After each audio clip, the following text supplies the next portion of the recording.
FEMA leaders are teaching people how to save some of their most precious memories. KCCI's senior reporter Todd Magel shows us steps people can take to salvage what they can. Residents here in Greenfield are still rebuilding their homes after the tornado, but now there are some experts in town to help them recover the smaller treasures.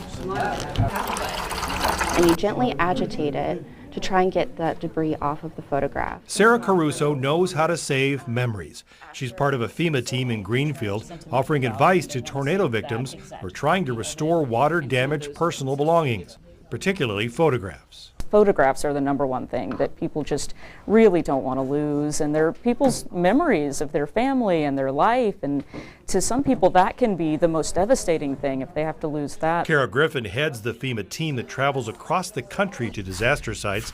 They demonstrate putting wet or dirty photos in distilled water, cleaning them with a soft, clean brush, and drying them on a flat surface with plenty of airflow. Most of the tools are available at any hardware store, and it's okay to re-wet many printed photos. If it's a modern photograph, it's okay to re-wet those, especially if they're still wet or damp. You're not going to do any more damage to it.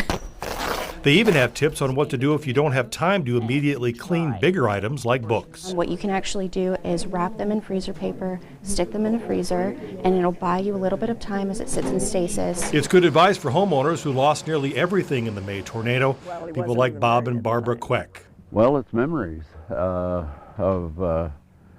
us, of the kids. And if you have more questions about how to save some of your personal belongings, you can go to FEMA.gov and search for Save Family Treasures. In Greenfield, Todd Magel, KCCI 8 News, Iowa's news leader.